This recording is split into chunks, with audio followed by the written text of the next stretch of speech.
নমস্কার, আমি অত্রি। অল্প করে গল্প নতুন একটি ব্লগে তোমাদের স্বাগত। আশা করি তোমরা খুব ভালো আছো। এখন বাজে সকাল 8টা, তারপরেও আকাশে এক ফোঁটাও রোদ নেই। আমরা যেমন বসে আছি রোদের জন্য, তেমন আমার 3 বাচ্চাও। টেগি আই টেগিরাম আই কুলকুলটি কি হয়েছে বাবা? আছো তোমরা হয়তো ভাবছো এই 3 বাচ্চার মধ্যে আমরা শ্যাগিকেই কেন বেঁধে রেখেছি।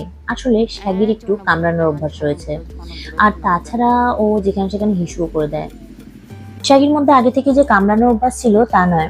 শ্যাগির যখন বছর 2 সেই সময় আমরা কণিকা আনি, আর কণিকা আনার পর থেকে তার মধ্যে কামড়ানো আর হিসু করার অভ্যাসটা শুরু হয়ে যায়। কেন যে হয়েছে সেটা আমিও ঠিক বলতে পারবো না।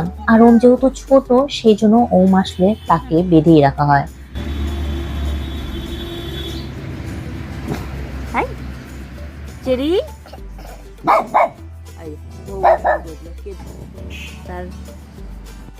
তার কি বন্ধু? হ্যাঁ দৌড়ে আছিস? আচ্ছা, তবে শ্যাগি যে সবসময় কামড়ায় তা নয়। শ্যাগির যখন মুড ভালো থাকে তখন ও সব থেকে ভালো, কিন্তু যখন রেগে থাকে সেই সময় ওর থেকে দূরে থাকাই ভালো। ওর চোখ দেখলেই আমরা বুঝে যাই ও কি মুডে আছে। সকালবেলা মামা ভাগনা স্কুটি করে দৌড়দৌড়ি করছে, আর তার একটু পরেই অর্ণব বেরিয়ে পড়লো। তুমি তো বাড়ি যাচ্ছ না? আমি যাচ্ছি ঘুরতে। কাকে? হ্যাঁ কাঙ্কি তো? হ্যাঁ সবাই বাড়ি সবাই যাচ্ছে ঘুরতে।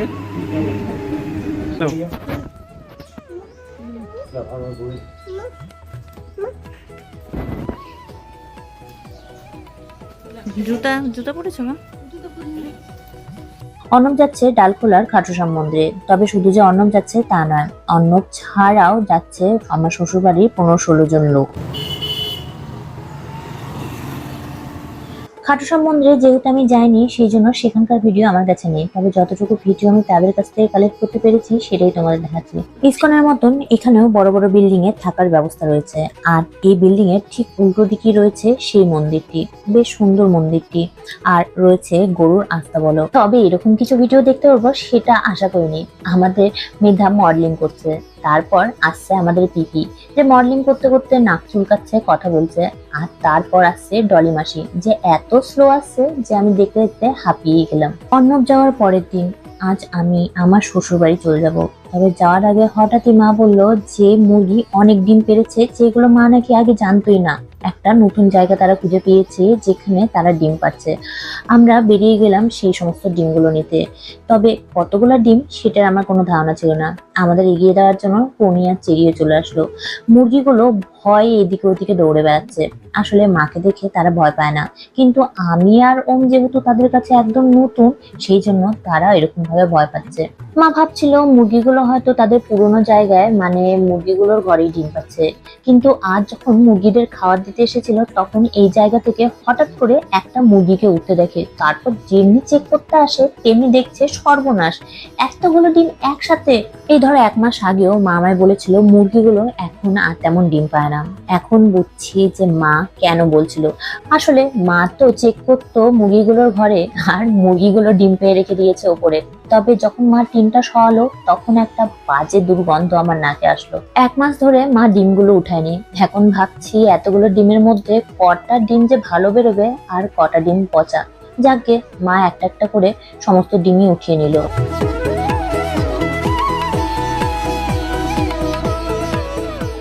কোনো ডিম তো পচা নিশ্চয়ই আছে, কারণ এত বাজে গন্ধ বেরোচ্ছে। এদিকে আমরা দাঁড়িয়ে আছি আর আমাদের ভয়ে ওই দূরে মুরগিগুলো দাঁড়িয়ে। তবে এই মুরগি ছাড়াও আরো কিছু মুরগি আছে যেগুলো তাদের ঘরের ভিতরেই বসে আছে। আমাদের দেখে তারাও ভীষণ ভয় পাচ্ছে। যখন ভেতর দিকে দেখলাম তখন দেখলাম যে এখানেও 3 থেকে 4টি ডিম আছে। আর অন্যদিকে আমার ছেলেও কিন্তু চোখ লাগিয়ে মুরগি দেখে বেড়াচ্ছে। যাকে একটা একটা করে মার ডিম উঠানো হয়ে গিয়েছে। এবার মা বাকি যে সমস্ত ডিমগুলো খাঁচার মধ্যে আছে সেগুলো বের করে নেবে। আজকে যা ডিম নিয়ে কাণ্ড হলো, সত্যি আমার সারা জীবন মনে থাকবে।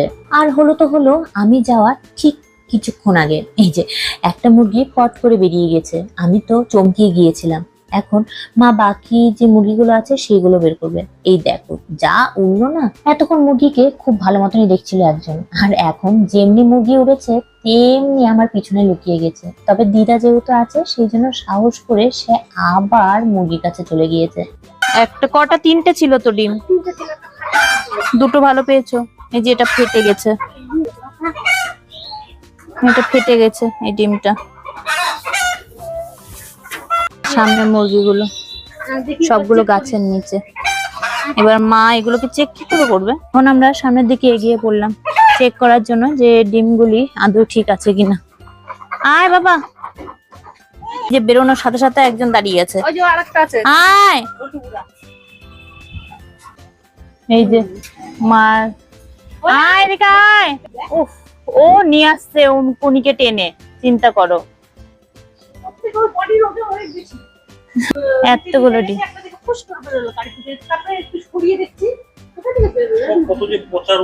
গন্ধ বেরোচ্ছে, পচা পচা।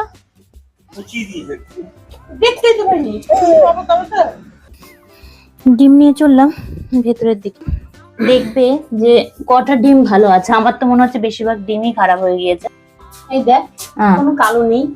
আচ্ছা, ডিমটার ভিতরে আছে না, কই কালো? এই যে কালো, এটা তো ডিমের ভেতরকারই কালো। না কালো, ওই লাল দেখা যাবে, আচ্ছা, স্বচ্ছ দেখা যাবে। এটা পচা। এটা পচা।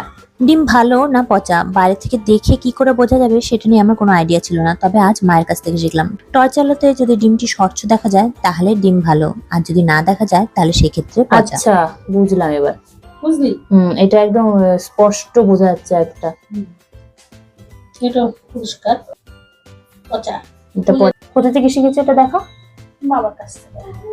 আচ্ছা, দাদুর কাছ থেকে শেখা। মানে এতগুলো ডিমের মধ্যে কতটা ভালো আর কটা খারাপ, এটা একটা বিষয়। ভালো হলে তো খুব ভালো, কিন্তু আমার মনে হয় বেশিরভাগই খারাপ বেরোবে। যদিও এতক্ষণ অব্দি তো ভালোর সংখ্যাই বেশি আর খারাপের সংখ্যা কম। এই যে এতগুলো ডিম আমাদের ঠিক বেরোলো, মানে এটা ভাগ্য ভালো যে এতগুলো ডিম ঠিক বেরোলো মায়ের মতে। আমার তো এখনো সন্দেহ হচ্ছে। আর এখানে এই 4টে ডিম খারাপ বেরিয়েছে। পাঁচটা। কই 5টা? 1 2 3 4। আচ্ছা, একটা ভেতরে চলে গেছে। মা আরেকবার সেকেন্ড টাইম চেক করে নিচ্ছে। এতগুলো ডিম আমাদের একদম ঠিক বেরিয়েছে। সেকেন্ড টাইম চেক করে মা আরো কয়েকটা পচা বের করেছে। তার মধ্যে মা বলছে এই যে এই ডিমটি আছে, এই ডিমটি সব থেকে পচা, আর এটা থেকেই সেই গন্ধ বেরোচ্ছে বিচ্ছিরি। এই দেখো, এটা লাইট দিয়ে যখন দেখছে একদমই কিন্তু কিছু বোঝা যাচ্ছে না।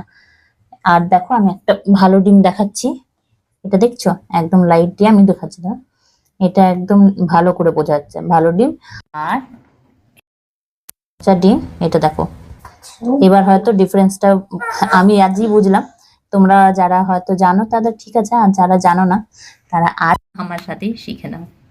বাড়ি ছেড়ে চলে যাওয়ার সময় চলে আসলো।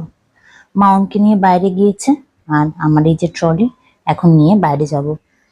খারাপ তো লাগছে, কারণ বেশি দিন হয়নি আমি এসে, মাত্র 4 দিনে আমি থাকলাম। ছোট্ট ছোট লাডুগুলোকে আবার দেখা হবে অনেকদিন পর। সামনে বাবা দাঁড়িয়ে আছে, বাবা লেবু তুলছে, আমাদের গাছের লেবু আমার শ্বশুর বাড়িতে ধরে ধরে। সামনে ওদিকে দাদা দাঁড়িয়ে আছে গাড়ি নিয়ে। এদিকে বাড়ির ডিম যেগুলো হয়েছিল তার মধ্যে কিছুটা ডিম মা দিচ্ছে আমাদের। ট্রলিটা নিয়ে এবার বাইরের দিকে যাওয়া যাক। চল কোনি, গেলাম। চেরি, কোনি, শাগি, গেলাম।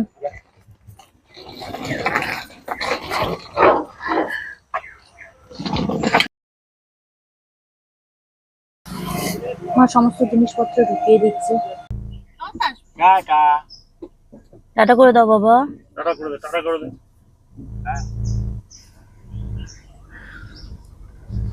খারাপ তো খুবই লাগছে। মাত্র 4 দিন থেকে আমি বাড়ি ছেড়ে চলে গেলাম। মাত্র 10 দিনের জন্যই আমরা এখানে আসা, তাই 2 বাড়ি মিলিয়ে এদিক ওদিক করেই থাকতে হবে। মন খারাপের মধ্যে দিয়ে আমি সামনের দিকে এগিয়ে চললাম। তবে খারাপ লাগলেও কিছু করার নেই, নিজের মনের কথা আমি কোনোদিনই কাউকে বলতে পারি না। যাকে দেখতে দেখতে আমি চলে আসলাম আমার শ্বশুর বাড়িতে। বনু পিসিও কিছুদিন আগে এসেছে, তাই এসে এসে বনু পিসির সাথে দেখা হয়ে গেল। আর মনে হচ্ছে আমাদের ওয়েলকাম করার জন্য ছোট্ট বিড়ালটাও এসেছে। দাদা রাস্তা থেকেই চলে যেতে চেয়েছিল, আমি বললাম যে বস, চাটা অন্তত খেয়ে যা। আসলে 10টা থেকে দাদার অফিস স্টার্ট, আর যেতেও তো সময় লাগবে। যাকে দাদা একটু পরে বেরিয়ে পড়লো, তাই চলো এখনকার মতন আমি ভিডিওটি এখানেই সমাপ্ত করছি। ভিডিওটি ভালো লেগে থাকলে লাইক, কমেন্ট, সাবস্ক্রাইব অবশ্যই করো। আর দেখা হচ্ছে নতুন একটি ব্লগে। Thank you.